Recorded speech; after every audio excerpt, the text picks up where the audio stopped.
अगर आप भी हिंदी में 95 मार्क्स लाने का सोच रहे हो तो ये वीडियो पर्सनली आपके लिए है। ये कुछ पॉइंट मैं आपको बता रहा हूँ, इसको नोट डाउन कर लीजिए, इसको फॉलो करना शुरू कर दीजिए, तभी जाकर आपका हिंदी में 95 मार्क्स आ सकेगा। एक ऐसा सिलेबस है जिसमें थोड़ा सा अगर आप मेहनत कर लेते हो तो काफी आसानी से 95 96 मार्क्स तक गेन किया जा सकता है। वीडियो को अंत तक देख लेना, बहुत सारी बातें मैं आपको अभी बता के जाऊंगा जो आपको बहुत ही हेल्पफुल रहेंगे। सभी प्यारे प्यारे भाई और आप सभी प्यारी प्यारी बहनों का एक बार फिर से बहुत बहुत स्वागत है इस भैया वाले चैनल और इस भैया वाले प्लेटफॉर्म केटी बिहार बोर्ड चैनल पर। उससे पहले आपको बता देना चाहूं मेरे भाई, आप ऐसे चैनल पर आए हैं जो पिछले 4 साल से लगातार लाखों हजारों भाई बहन को गाइड करके उसके सपनों तक पहुंचा दिए हैं। तो चैनल को सब्सक्राइब करके जरूर जुड़ जाइएगा, क्योंकि भैया वाला चैनल है मेरे भाई, एग्जाम तक तो साथ दिया ही जाएगा, एग्जाम के बाद भी आपका साथ दिया जाएगा। तो आज की इस वीडियो में हम लोग देखने वाले हैं कि हिंदी में कैसे हम लोग 95 मार्क्स 95 नंबर ला सकते हैं। कितने नंबर मेरे भाई? 95 नंबर ला सकते हैं। और हिंदी में अगर आप 95 नंबर ले आते हो ना तो इंग्लिश में 10 नंबर कम आएगा तो काम चल जाएगा, बायोलॉजी में हिंदी में ये फिजिक्स केमिस्ट्री में 10 नंबर कम आएगा ना फिर भी चल जाएगा, क्योंकि आपका हिंदी में ना 20 नंबर ज्यादा रहेगा। तो ये ज्यादा कुछ करना नहीं होगा, 4-5 मैं आपको पॉइंट बता के जाता हूं, इसको आप फॉलो करना शुरू कर दो, आपका हिंदी में 95 मार्क्स आएगा, मैं गारंटी देता हूं।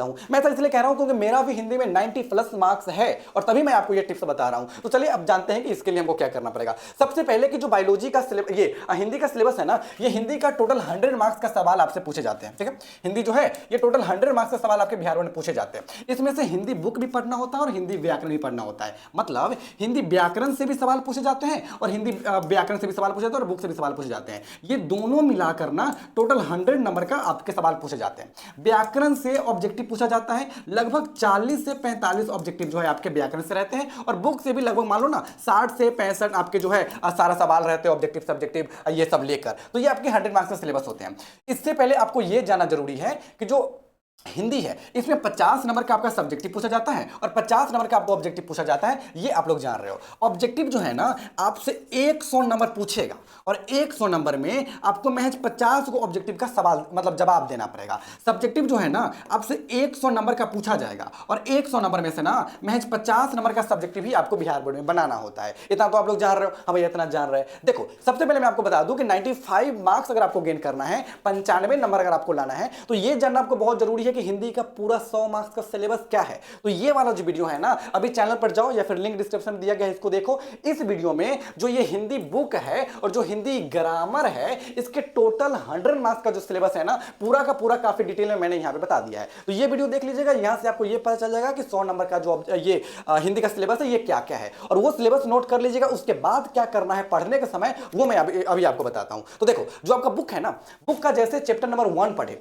चैप्टर नंबर 1 पढ़े तो क्या करना चाहिए, जैसे ही कोई चैप्टर पढ़ रहे हैं ना मेरे भाई, तो चैप्टर का एक एक कहानी को आप अच्छे से समझ जाइए, क्योंकि ये हिंदी है, इसमें ये तो कहेंगे नहीं कि गौर से देखो, एकदम वो करो, एकदम मतलब पूरा दिमाग लगा दो। उतना हिंदी में अगर आप नहीं करते हो फिर भी काम चल जाएगा। हिंदी में कहानी अगर आप अच्छे से समझ लेते हैं तो काफी ज्यादा हेल्प रहेगा, क्योंकि जैसे चैप्टर नंबर 1 अगर हम लोग पढ़ रहे हैं और चैप्टर नंबर 1 है बातचीत। अब बातचीत एक ललित निबंध है, निबंध को आप अच्छे से समझ जाओ कि चैप्टर में क्या हो रहा है नहीं हो रहा है, बार्किंसबर्ग जी क्या कह रहे हैं, बेन जॉनसन चाचा क्या कह रहे हैं, एडिसन चाचा क्या कह रहे हैं, स्टील चाचा क्या कह रहे हैं, फ्राइडे के साथ क्या हुआ था, बातचीत कैसे किया जाता है। मतलब मेन पॉइंट को अच्छे से एक बार कहानी को समझ लोगे। अगर कहानी को आप ओवरऑल अच्छे से समझ लेते हो ना, इसका फायदा ये होता है ना कि ऑब्जेक्टिव आपका मुंह पर याद हो जाता है, एकदम जुबान पे याद हो जाता है जब आप कहानी को समझ लेते हैं। तो कहानी के समझ लेने से क्या होगा कि आपका सारा का सारा ऑब्जेक्टिव जो है मुंह पे याद हो जाएगा, और जो नया ऑब्जेक्टिव रहेगा ना सिर्फ उसको याद कीजिएगा। जैसे अभी हम चैप्टर नंबर 1 पढ़े हैं और चैप्टर नंबर 1 में मान लो कितना ऑब्जेक्टिव पूछ रहा है, 30 को ऑब्जेक्टिव पूछ रहा है, और अगर चैप्टर नंबर 1 की कहानी को अगर आप अच्छे से समझे हो और इसको आप बनाने जाओगे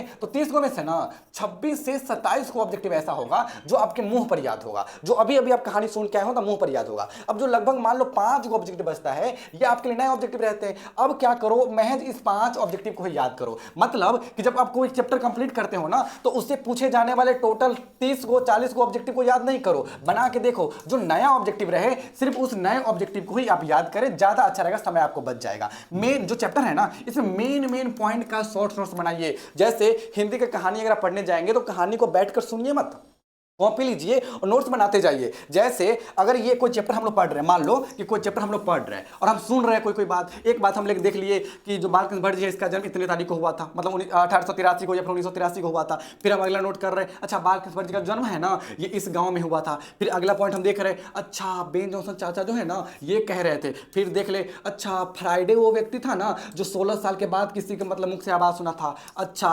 बातचीत ना 2 लोगों के बीच में सबसे अच्छा होता है। इस प्रकार से पॉइंट टू पॉइंट अगर आप नोट करते जाते हैं तो बाद में आपको रिवीजन करने के लिए पूरा कहानी दोबारा नहीं सुनना पड़ता है, बस उस पॉइंट को ही ध्यान में रखने पड़ते हैं। चैप्टर के साथ उसका सब्जेक्टिव क्वेश्चन भी कंप्लीट करते चलिए। ये हम इसलिए कह रहे हैं क्योंकि हिंदी में ऐसे मेरे भाई बहन करते हैं कि चैप्टर 1 पढ़ लेते हैं, चैप्टर 2 पढ़ लेते हैं, 3 पढ़ लेते हैं, 4 पढ़ लेते हैं, 5 पढ़ लेते हैं और सोचते हैं कि जो ऑब्जेक्टिव तो बना लिए हैं, सब्जेक्टिव में लास्ट का 3 महीना बचेगा ना तब बनाएंगे। ये करने से सबसे बड़ा गलती क्या होता है कि एक बार जब आप याद करने जाते हो तो लोड बन जाता है। जैसे अगर आप इतने सारे चैप्टर है, इस चैप्टर में 10 गो ऑब्जेक्टिव है, आई में 12 गो ऑब्जेक्टिव है, आई में 14 गो सब्जेक्टिव है, इसमें 8 गो सब्जेक्टिव है। अगर आप चैप्टर नंबर 1 कंप्लीट करोगे और इसका सब्जेक्टिव अभी याद कर लोगे तो आपको महज 10 गो सब्जेक्टिव याद करना पड़ेगा। लेकिन अगर आप एक बार 10 गो चैप्टर का अगर सब्जेक्टिव याद करने जाओगे तो आपको 100 सब्जेक्टिव याद करना पड़ेगा, जो पहाड़ लगेगा, तो बहुत ही डिफिकल्ट आपके लिए हो सकते हैं। तो जैसे ही चैप्टर कंप्लीट होगा ना, उसी समय उसका ऑब्जेक्टिव के साथ उसका सब्जेक्टिव भी आप क्लियर कर लेंगे, ज्यादा अच्छा रहेगा। बुक में इतना कर लोगे काम चल जाएगा, ज्यादा कुछ नहीं करना पड़ेगा। ग्रामर का नोट्स तो जरूर बनाइए। जब ग्रामर पढ़ते हैं तो बस बैठ के देखिए मत, समझिए मत, उसका नोट्स बनाइए कि हाँ ये होता है, ये होता है, ये होता है। साथ ही उसका ट्रिक भी वहां पर मेंशन कीजिए। अच्छा, समास को ना ऐसे भी बना सकते हैं, अच्छा उपसर्ग का ना ये रहेगा तो ये कर लेंगे, लिंक का ना ये होता है। मतलब कुछ ट्रिक अगर आपको टीचर बताते हैं तो वो भी ज्यादा मैटर करता है, तो इसका नोट्स आप जरूर बना लीजिए। साथ ही ग्रामर में ट्रिक लिखना तो बहुत ही कंपलसरी है मेरे भाई। ट्रिक के बिना ग्रामर अधूरा अधूरा लगता है, तो ट्रिक लिखोगे तो ग्रामर बनाना ज्यादा ईजी रहेगा। साथ ही चैप्टर खत्म होने के बाद उसका पीवाईक्यू जरूर बनाइए। ग्रामर में सबसे ज्यादा मैटर करता है क्वेश्चन प्रैक्टिस। आप कोई टॉपिक को 10 से 15 मिनट पढ़ लेते हो और सोचते हो कि मेरा लिंक तो कंप्लीट हो गया, मेरा समास तो कंप्लीट हो गया। एक्चुअली में कंप्लीट वैसे नहीं होता है। उसको कंप्लीट करने के लिए आपको करना क्या होगा कि उसका जितना से ज्यादा मैक्सिमम सवाल आप बनाएंगे, सोल्व करेंगे, उतना ज्यादा आपके लिए बेहतर रहेगा। तो वो करना ज्यादा कंपलसरी होता है कि पीवाई को आप लगा लीजिए। गेस पेपर से अभी याद करने की जरूरत नहीं है मेरे भाई। अगर आप सोच रहे हो कि क्वेश्चन बैंक ले लेते हैं, गेस पेपर ले लेते हैं और आज से चैप्टर नंबर 1 का ऑब्जेक्टिव और सब्जेक्टिव दोनों याद कर लेते हैं, तो आप थोड़ी बहुत हो सकता है, मुझे लगता है कि मिस्टेक कर रहे हो। क्योंकि अभी आपको सिलेबस पढ़ने का समय है, अभी आप अच्छे से सिलेबस पढ़ लो। केस पेपर और क्वेश्चन बैंक पढ़ने का समय लास्ट में आता है, अक्टूबर नवंबर में आता है, तो अभी सिलेबस को अच्छे से पढ़ लीजिए। और अगर आप इतना कंप्लीट कर लेते हो तो हिंदी में काफी आसानी से आपके 95 मार्क्स आ जाएंगे, बहुत आसानी से 95 नंबर आपका आ जाएगा। क्योंकि मेरा भी हिंदी में 90 से ज्यादा नंबर है, इसलिए मैं आपको ये सजेस्ट कर रहा हूं। साथ ही हैंड राइटिंग भी मैटर करता है और जो सब्जेक्टिव कैसे लिखना चाहिए, सारा चीज मैटर करता है। ये सारी चीज इस चैनल पर आपको बार बार धीरे धीरे वीडियो करके मिलते रहेंगे। इतना तब तक आप फॉलो करना स्टार्ट कीजिए। तो मिलते हैं अगले वीडियो में, तब तक के लिए बाय बाय, टेक केयर, जय हिंद, जय भारत।